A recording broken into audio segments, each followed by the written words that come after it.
Hello dear students, welcome back to my channel physics SPC alternating current का एक question. A coil of negligible resistance is connected in series with 90 ohm resistor across 120 volt hertz 60 hertz supply.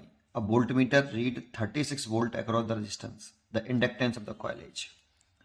सबसे पहले एक आप inductor coil बनाइए और इसमें जो बोला ना नेग्लिजिबल इंटर रेजिस्टेंस, इसका मतलब ये प्योरली इंडक्टिव है, ये वाली कॉइल है ना। तो इसका एक्सल ओम और एल हेनरी, और यहाँ इसके साथ एक सीरीज में रेजिस्टेंस जोड़ा है जिसकी वैल्यू 90 ओम है, और इसे किसी एसी सोर्स से जोड़ देते हैं।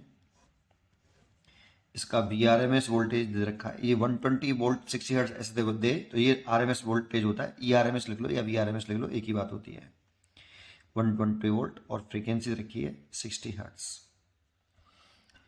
अब इसके अक्रॉस एक वोल्ट मीटर लगाया गया बेटा, इसके अक्रॉस एक वोल्ट मीटर लगाया गया और वो रीड कर रहा है कितना, 36 वोल्ट बेटा।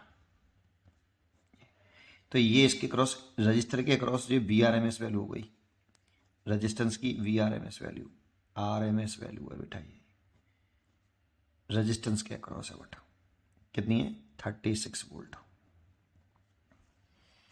अब देखो यहां से ये टोटल करंट है, IRMS ऐसे चल रही है।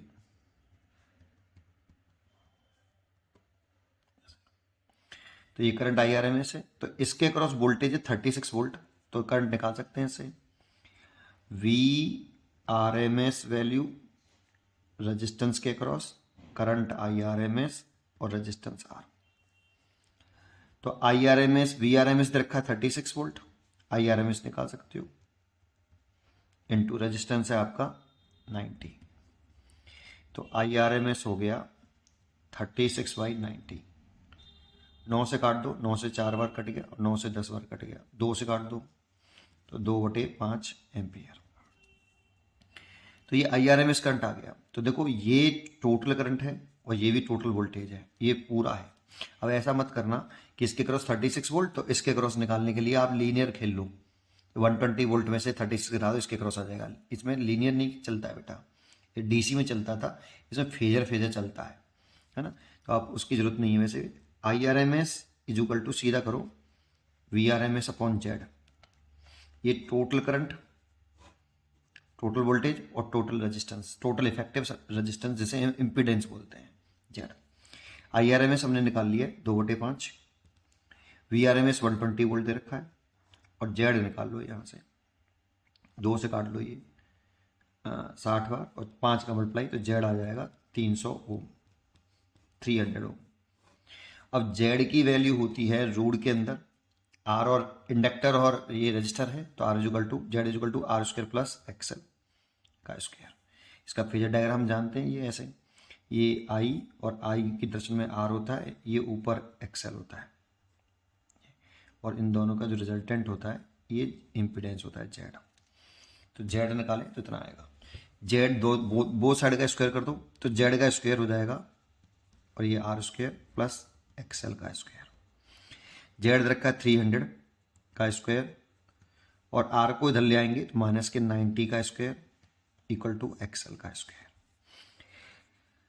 XL का स्क्वायर इज इक्वल टू, देखो इसमें से अगर मैं इसे ऐसे लिख लूँ तो चलेगा, 30 इंटू 10 इसका होल स्क्वायर, माइनस इसे कैसे लिख लूँ, इसे लिख लूँ 30 इंटू 3 का होल स्क्वायर। तो देखो 30 का स्क्वायर तो कॉमन आ गया, तो 30 का स्क्वायर तो कॉमन ले लो आप, कॉमन ले लिया, और ब्रैकेट में 10 का स्क्वायर मतलब 100, और यहाँ 3 का स्क्वायर मतलब 9, और ये XL का स्क्वायर है, तो XL का स्क्वायर तो रूट पूरे पर, तो 30 का स्क्वायर तो बाहर आ जाएगा 30, और ये 100 में से 9 घटाएंगे तो 91, और रूट के ये वाला रूट के अंदर आएगा, सॉरी ये तो बाहर आ गया ना। और XL की value L into 2πf, L omega होती है पहले, तो L ओमेगा की वैल्यू 2πf इक्वल टू 30, और इसको मैं लिख लूँ 91 है ना, चलो अभी ऐसे लिख लूँ, इंटू कितना, ऐसे लिख देता हूँ 9 इंटू 10, 90 के करीब मान लेता हूँ इसको। वैसे तो एक्चुअल में है 91, 91 को अप्रॉक्सीमेट में 90 कंसिडर कर लेता हूँ बेटा। देखो अप्रॉक्सीमेशन तो लगाना पड़ेगा, नहीं कैलकुलेशन बहुत टफ हो जाएगी। चलो देखते हैं भी क्या होता है। L इंटू 2 ये पाई और F की वैल्यू 60 बराबर ये 30 और इसका रूट हो जाएगा 3 और ये रूट 10। तो देखो ये 30 से ये सीधा सीधा पहले 2 बार कट गया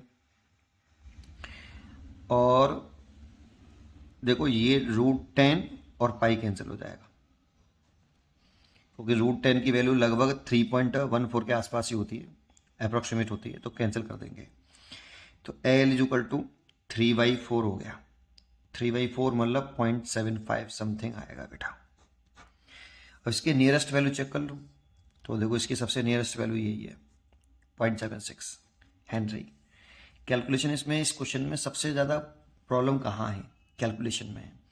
तो जब ऐसे क्वेश्चन जब भी आए तो थोड़ा बहुत अप्रॉक्सीमेशन यूज करिए बेटा, क्योंकि ये टिक मार्क्स क्वेश्चन है, जो नियरेस्ट आंसर हो फिर उस पर टिक करिए। अगर नहीं करोगे तो बहुत समय बर्बाद करोगे आप इसमें। पढ़ते रहिए और खुश रहिए।